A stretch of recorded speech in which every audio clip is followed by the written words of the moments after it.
إن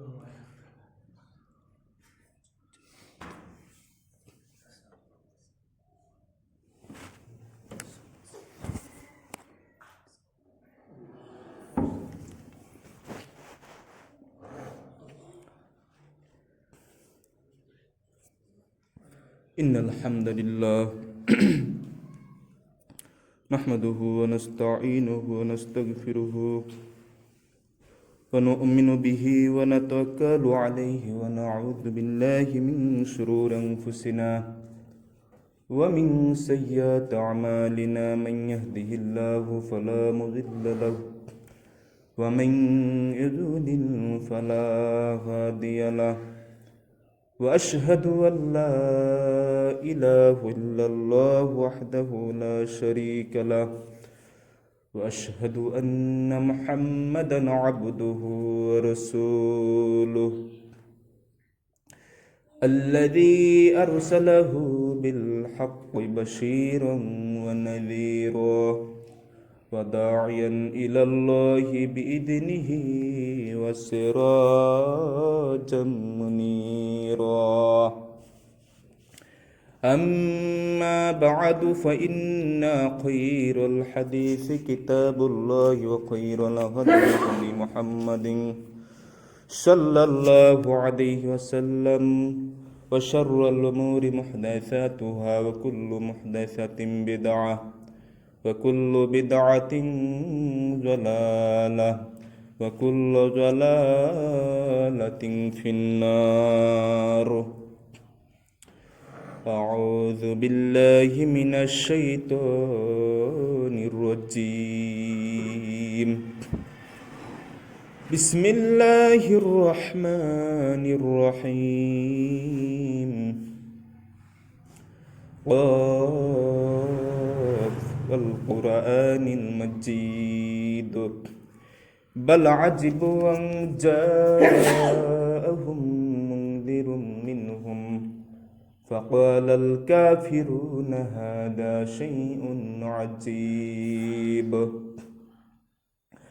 أئذا متنا وكنا ترابا ذلك رجع بعيد قد علمنا ما تنقص الأرض منهم وعندنا كتاب حفيظ بل كذبوا بالحق لما جاءهم فهم في أمر مريج أفلم ينظروا إلى السماء فوقهم كيف بنيناها وزيناها وما لها من فروج والأرض مددناها وألقينا فيها رواسي وأنبتنا فيها من كل زوج بهيج تبصرة وذكرى لكل عبد منيب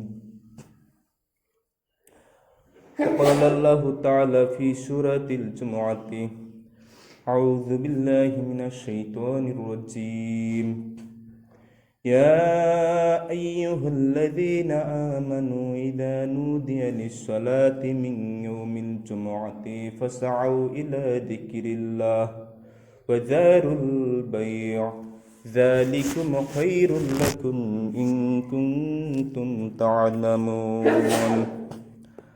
عن أبي هريرة رضي الله تعالى عنه قال قال رسول الله صلى الله عليه وسلم نحن الآخرون السابقون يوم القيامة بيد أنهم أوتوا الكتاب من قبلنا ثم هداهم هذا يومهم الذي فرض عليهم فاختلفوا فيه فهدانا الله له رواه مسلم وقال الله تعالى في شان محمد صلى الله عليه وسلم إن الله وملائكته يصلون على النبي يا أيها الذين آمنوا صلوا عليه وسلموا تسليما اللهم صل على محمد وعلى آل محمد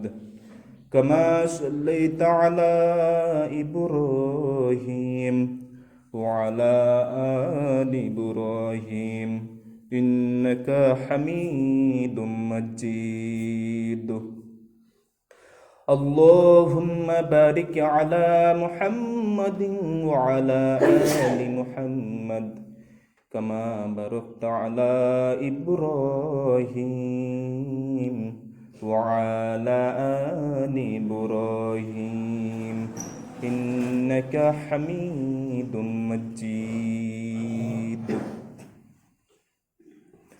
আলহামদুলিল্লাহ। সর্বপ্রথম আল্লাহর গুণগান, তাসবিহ, তাহমিদ, জিকির, শুকরিয়া আদায় করছি সেই মহান আল্লাহ তাআলার জন্য যে আল্লাহ তাআলা আমাদেরকে এই রজব মাসের প্রথম জুমায় সিত্তাতুন রজব 6 রজব আল্লাহ তাআলা আমাদেরকে সামনে শাহরু রমাদান আসতেছে, ঠিক তারই প্রায় 2টি মাসের কম সময়ের প্রারম্ভে মহান আল্লাহ তাআলা আমাদেরকে তার এই মসজিদে উপস্থিত হওয়ার সুযোগ তৌফিক দান করেছেন। আমরা দুনিয়ার সমস্ত কাজ, হালাল কাজ, অন্যান্য যত কাজ দুনিয়াবি সব ছেড়ে দিয়ে আল্লাহ তাআলা আসার সুযোগ দিয়েছেন, এই জন্য আল্লাহর শুকরিয়া আদায় করছি, আলহামদুলিল্লাহ। এবং রাসূলের উপর দুরূদ সবাই পড়ি সাল্লাল্লাহু আলাইহি ওয়াসাল্লাম। আজকের সংক্ষিপ্ত জুমার খুতবার বিষয় হচ্ছে জুমার সালাতের কোরআন এবং সহিহ হাদিসের আলোকে জুমার সালাতের ইতিহাস, গুরুত্ব, ফজিলত। সংক্ষিপ্ত খুতবায় ইনশাআল্লাহ আল্লাহ তাআলা তৌফিক দান করলে পেশ হবে ইনশাআল্লাহ তাআলা।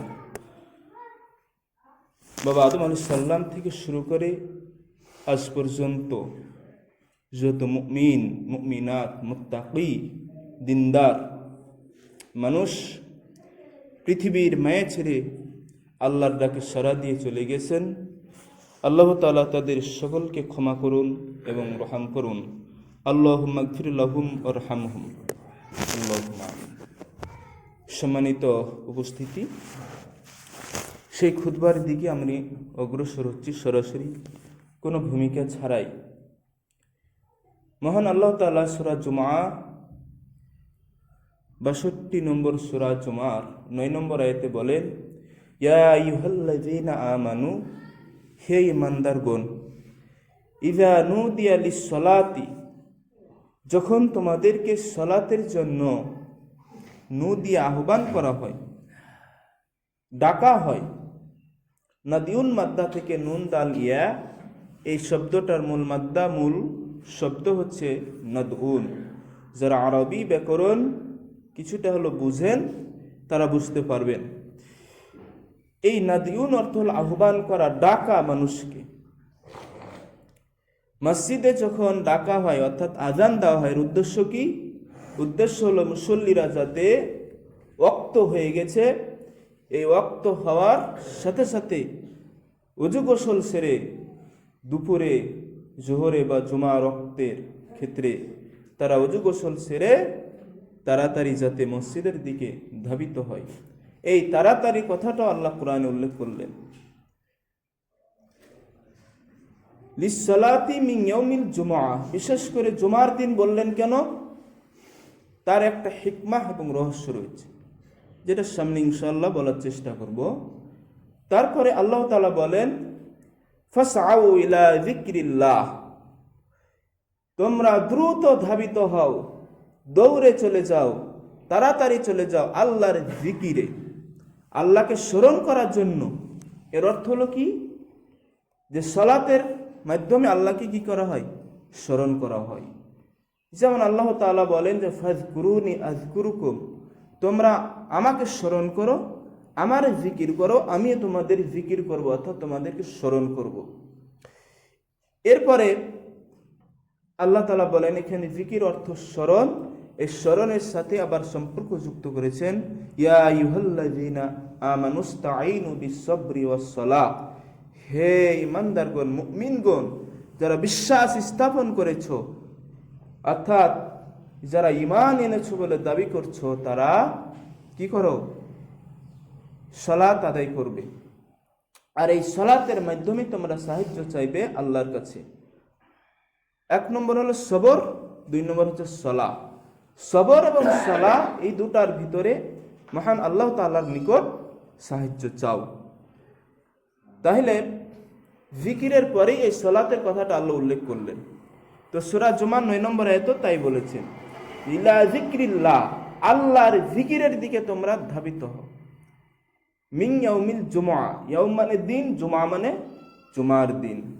তাহলে আজকে সারা বিশ্ব হচ্ছে জুমার দিন।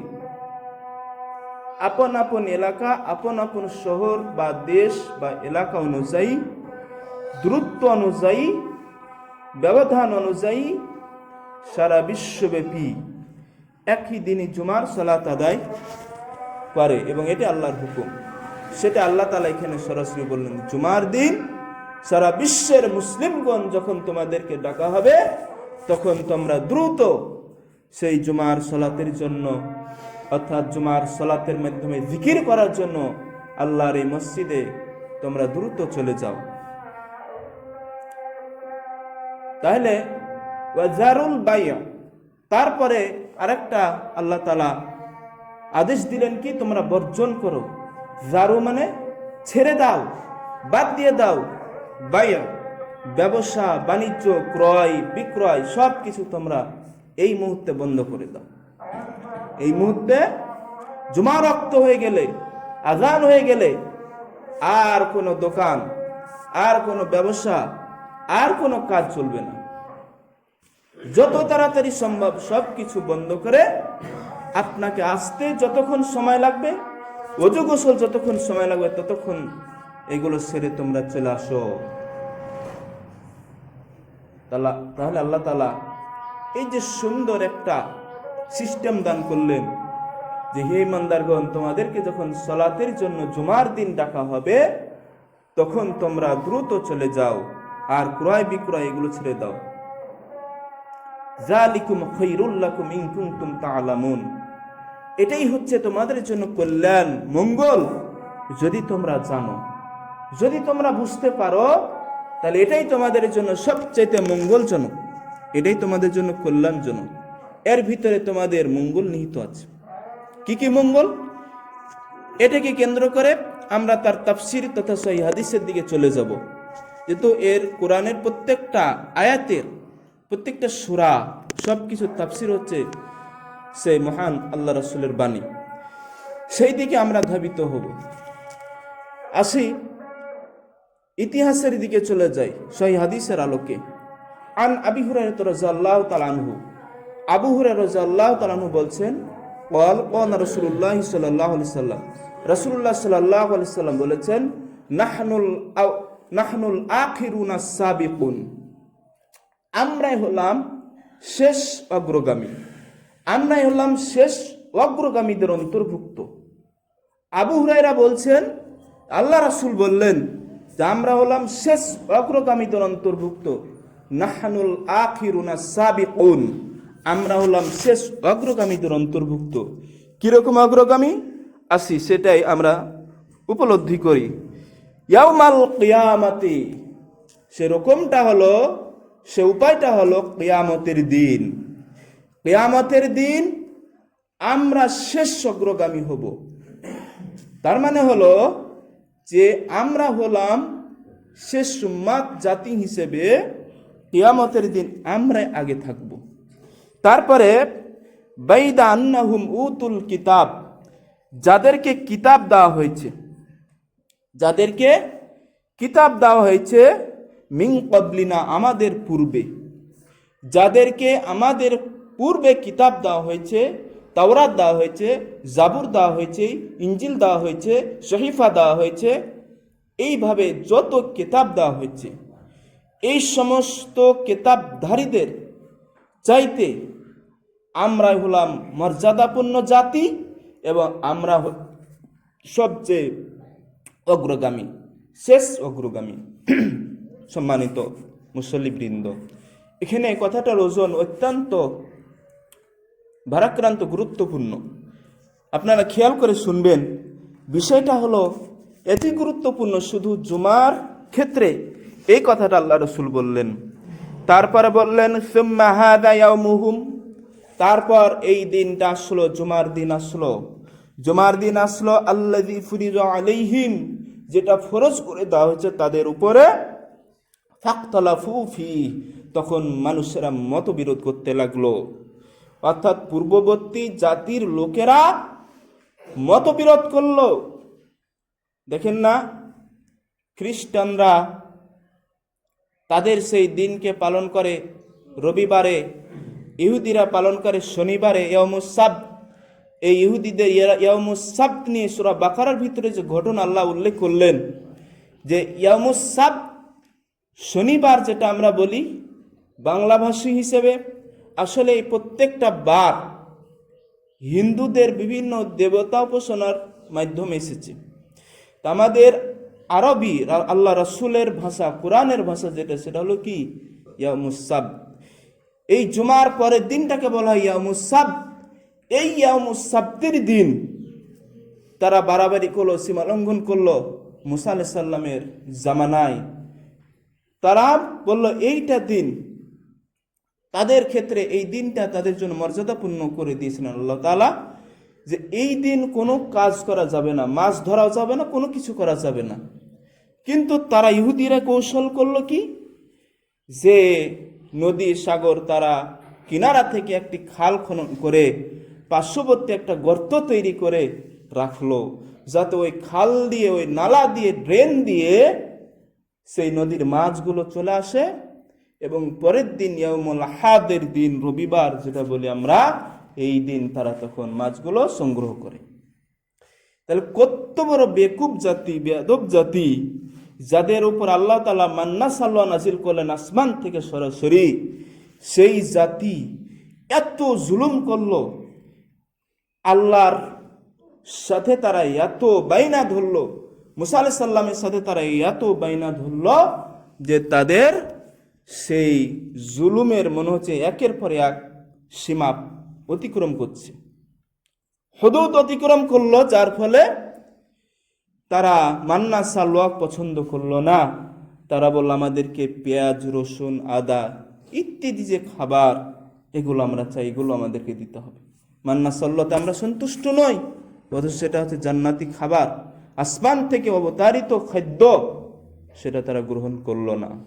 তো যাই হোক, এই ইয়াউমুস সাbt নিয়ে তারা বাড়াবাড়ি করতো, যার ফলে এই দিনটা আল্লাহ পরিবর্তন করেছেন, আমাদের জন্য জুমার দিন হিসেবে সাব্যস্ত করেছেন তার আগের দিন, আজকের দিন।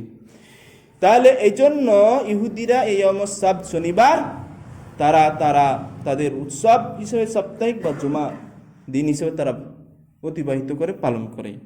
আর খ্রিস্টানরা কোন দিন? রবিবার। কারণ তারা দাবি করে এই দিনে আমরা কি করেছি? পাপমুক্ত হয়েছি, আমাদের যীশু খ্রিস্টকে উৎসর্গ করেছি, পাপমুক্ত হয়েছি। বিভিন্নভাবে তারা যুক্তি দিয়ে কাজগুলো তারা করে। কিন্তু আল্লাহ তাআলা এই শ্রেষ্ঠতম দিন দিয়েছেন, এই দিনের বাইরে অন্য দিন আমাদের জন্য কি? আমাদের জন্য সাপ্তাহিক ঈদ বলেন বা সাপ্তাহিক এই জুমা, যেটা আমাদের জন্য ইবাদতের একটা শ্রেষ্ঠতম দিন, সরদার, এটা আল্লাহ তাআলা দিয়েছেন। ফুরিজা আলাইহিম, এটা ফরজ করে দেওয়া হয়েছে। ফাখতালাফু ফীহি, কিন্তু মানুষেরা এটা নিয়ে মতবিরোধ করেছিল। আল্লাহ তাআলা বলেছেন, অর্থাৎ অতীতের উম্মতের এটা নিয়ে মতবিরোধ করেছিল। ফাহাদানাল্লাহু লাহু, কিন্তু আল্লাহ তাআলা আমাদের হেদায়েত দিয়েছেন, যার ফলে আমরা এই দিনটা পেয়েছি, আলহামদুলিল্লাহ। এটা হচ্ছে সেই মুসলিম 856 নম্বর হাদিস। সম্মানিত মুসলিম কিরাম, এই যে বিষয়গুলো গুরুত্বপূর্ণ। এখন জুমার ক্ষেত্রে আরও কিছু গুরুত্বপূর্ণ কথা, যা সংক্ষিপ্ত সময় বলা আদৌ সম্ভব নয়, তারপরে একটু ইঙ্গিত দিই। আন তারিক বিন শিহাব রাদিয়াল্লাহু তাআলা আনহু, তারিক বিন শিহাব নামে এক সাহাবী ছিলেন। তিনি বলছেন, ক্বালা ক্বালা রাসূলুল্লাহ সাল্লাল্লাহু আলাইহি সাল্লাম, আল্লাহ রাসূল বলেছেন, আল জুমআতু হাক্কুন ওয়াজিব। জুমা কাদের উপর ওয়াজিব? জুমা হচ্ছে ওয়াজিব, আবশ্যক। আবশ্যক হলো আলা কুল্লি মুসলিম, প্রত্যেক মুসলিমের উপর, প্রত্যেক মুসলিমদের উপর জুমা ওয়াজিব। ফি জামাআতি, জামাতের ক্ষেত্রে, জামাতের সাথে জুমাটা প্রত্যেক মুসলিম ব্যক্তির জন্য, মুসলিম লোকের জন্য ওয়াজিব। তবে এখানে একটি ব্যতিক্রম শব্দ আল্লাহ রসুল পরবর্তীতে উল্লেখ করলেন, সেটা হচ্ছে ইল্লা আর বাগা, 4 শ্রেণী ব্যতীত। মনে রাখবেন, 4 শ্রেণী ব্যতীত প্রত্যেক মুসলিমের উপর জুমা ফরজ বা ওয়াজিব। সেটা কি? 1 নম্বর হচ্ছে আবদাম মামলুক, দাস দাসী, দাস, কৃত দাস যেটা বলা হয়। এটা বর্তমানে নাই বললেই চলে। এটা আল্লাহ রসুলের যুগে ছিল, সাহাবী তাবিদের যুগে ছিল, যে মানুষকে কিনা বেচা হতো এবং সে মানুষ যে কিনতো, ক্রয় করতো, তার অধীনে কাজ করত। এটা হল কৃতদাস। এদের উপর জুমা ওয়াজিবও নয়, ফরজ নয়, আবশ্যক নয়। 2 নম্বর হচ্ছে আউ ইমরাতুন, মহিলা, মহিলাদের উপর জুমা ওয়াজিব, ফরজ নয়। 3 নম্বর হচ্ছে আউ সাবিয়ুন, শিশু, শিশুদের উপর জুমা ওয়াজিব বা ফরজ নয়। 4 নম্বর হচ্ছে আউ মারিদ, অসুস্থ ব্যক্তির জন্য জুমা ওয়াজিব বা ফরজ নয়। তাহলে নাম্বার 1 কৃতদাস, নাম্বার 2 হলো কি নারী, নাম্বার 3 শিশু, নাম্বার 4 অসুস্থ ব্যক্তি। অন্য হাদিসে আরেকটি আছে মুসাফির। তাহলে এই 5 শ্রেণীর ব্যক্তির উপর জুমা ফরজ নয়, ওয়াজিব নয়। তাহলে আসলে কি? আসলে নেকি আছে, সওয়াব রয়েছে। তারা আদায় করলে সওয়াব পাবে, নেকি পাবে, কিন্তু বাধ্য নয়, আদায় করতে বাধ্য নয়। বাধ্য কারা? সুস্থ মুসলিম। বাধ্য কারা? যুবক, বালেক, বয়স্ক মুসলিম। বাধ্য কারা? যারা হচ্ছে সুস্থ মুসলিম পুরুষ, যুবক, বালেক, যারা মুকিম, স্থায়ী থাকবে, যারা সুস্থ, অর্থাৎ মানসিক, শারীরিক, মানসিক সব প্রকার রোগ থেকে মুক্ত, এই সমস্ত লোকেরা জুমার সালাত আদায় করতে বাধ্য, তাদেরকে আদায় করতে হবে। এটা সনদ সহি 1067, হাদিস হচ্ছে সুনানে আবু দাউদ। সম্মানিত মুসল্লিগণ, এরপরে আরেকটি হাদিস পড়ব, তারপরে দ্বিতীয় খুতবায় যাব ইনশাআল্লাহ। মহান আল্লাহ তাআলার অসংখ্য নিয়ামত রয়েছে, তার মধ্যে সবচেয়ে শ্রেষ্ঠ দিনের নিয়ামতের মধ্যে জুমার দিন হচ্ছে অন্যতম। কারণ এই দিনটাতে আল্লাহ তাআলা পৃথিবী সৃষ্টির সূচনা করলেন। এই দিনে পৃথিবীর কিয়ামত সংঘটিত হবে। 10ই মুহররমের ঘটনাটি, এটা কোনো সহিহ সনদ দ্বারা প্রমাণিত নয়, কিন্তু সহিহ সনদ দ্বারা প্রমাণিত হচ্ছে জুমার দিন কিয়ামত হবে, অবশ্যম্ভাবী, অবশ্যই হবে। এই দিনের অসংখ্য ফজিলত রয়েছে, যেই ফজিলতের মাধ্যমে আল্লাহ এবং তার রাসূল আমাদেরকে বিরাট মর্যাদা দিয়েছেন।